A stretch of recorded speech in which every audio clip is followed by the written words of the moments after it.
or Black Flag, and I'm excited to show you more of our open world locations and activities. This is by far the biggest and most diverse game world we've ever built.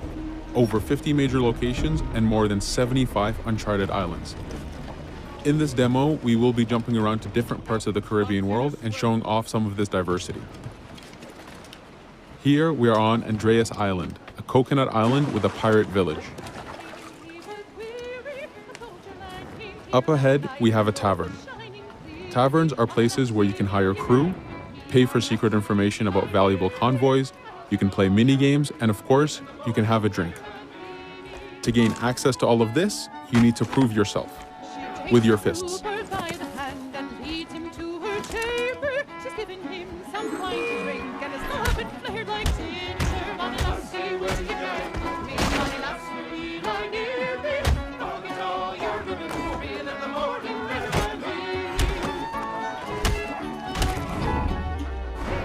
Now that the fight is over, you have access to the tavern and its services.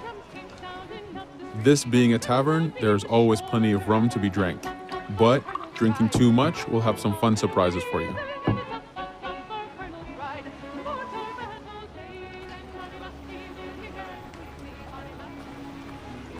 Now let's head to that viewpoint and sync up. Each viewpoint in the game is a small navigation puzzle to reach the top. Synchronizing unfogs the map, showing you nearby collectibles and activities, and it also becomes a fast travel point so that you can quickly get back here. The world is massive. We needed to make it comfortable and easy for you to get to where you want.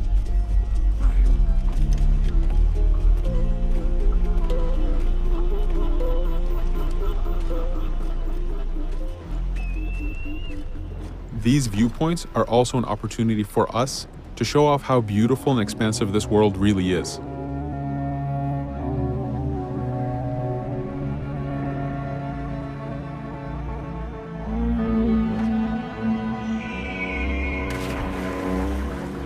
Now we're heading to another important location, underwater shipwrecks. We are now able to access these locations because we recently purchased a diving bell. These are real 18th century devices that pirates and sailors used to access the underwater. Underwater is how the golden age of piracy started.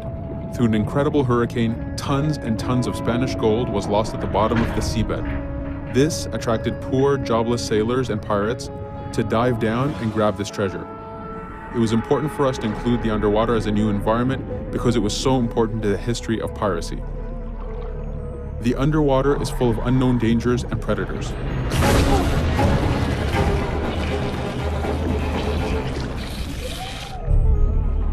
You do have to pay attention and act quick, but the risk is worth the prize as you need a lot of money to get all the upgrades for your ship, the Jackdaw.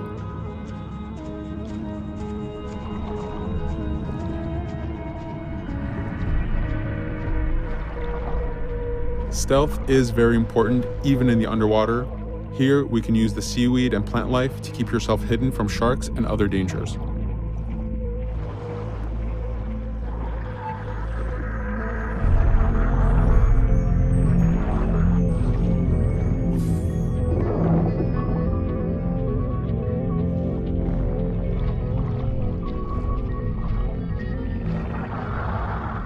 This is an air barrel. It's a one-time air refill, so use them wisely. Of course, you can always go back to the diving bell to refill. We are going to move to a different location now. This is a smuggler cave. This one happened to be accessed from the underwater, but not all of them are. Here, we ran in without looking around, and this got us in a little bit of trouble. But it was only 2 guys and we took one by surprise, so not too bad. Caves are heavy stealth locations. Stealth is key in this game. We've put a lot of effort in to make it a valuable and exciting gameplay for players. Since we came from the underwater, Edward does not have his weapons or guns. You will have to use your stealth tools to get through this. Here, we will utilize the whistle to take out the brute.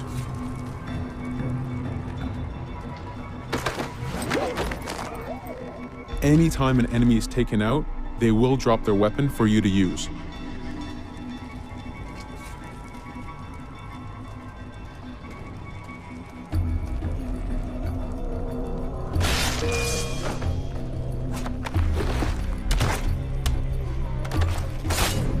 Again, we are taking these guys by surprise and using their own weapons against them.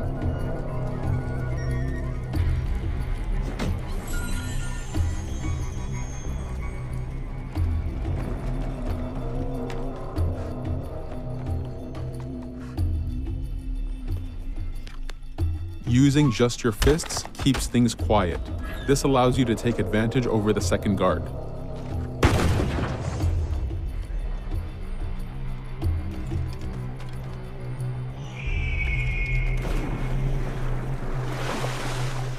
Up to this point, we've been doing a lot of pirating. This has attracted the attention of pirate hunters. This is fed back to you with the clashing swords above the health bar. This is a first level hunter after us. You can push the wanted system to reach level 4, where you have a fleet of intense aggressive hunters after you. The horn you heard indicates that this is a charger type ship. This ship is all about getting close and ramming. Each ship type has a unique sound associated to it, the scariest being the war drums of a man of war. Your first mate, Adewale, is always giving you helpful advice and feedback. The chain shot is a stun weapon. Hitting ships slows them down. Great for stopping a charger's attack.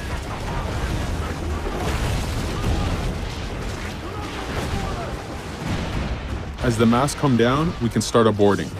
We need to take out 10 crew members to win the boarding. Of course, we can do it any way we want. In this case, since this is a smaller ship, the swivel gun is very efficient.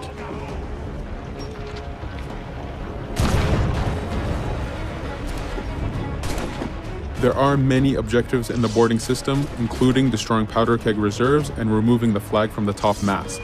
But the most basic objective is to eliminate the crew. Here, you can see Edward utilizing his dual cutlasses and guns, combining them in counters and combo attacks. You do have a max of 4 shots before reloading, so make them count.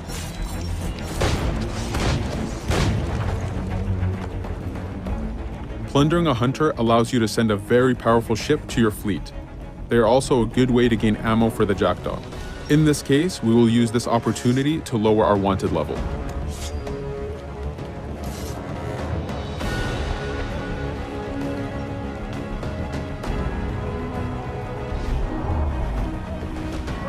A very important new activity in Black Flag is harpooning. Historically, pirates harpooned as a source of income. Ready the whaleboat, lads.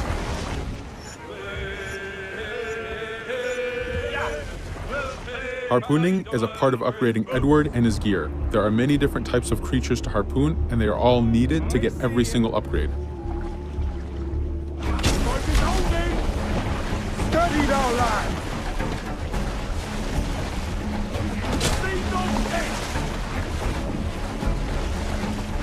Success!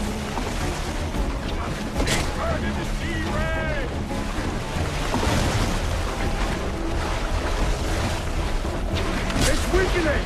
The bastard's torn the rope! Stay sharp, lads. This is one of the smaller harpooning targets. Just imagine taking on a great white shark or a blue whale.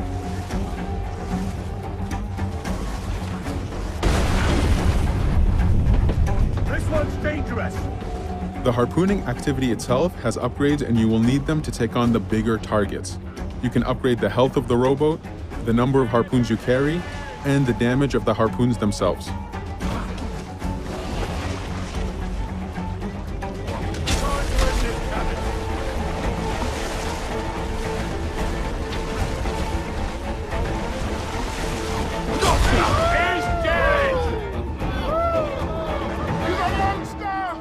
This was just a tease of the activities and locations. There is tons more for you to experience.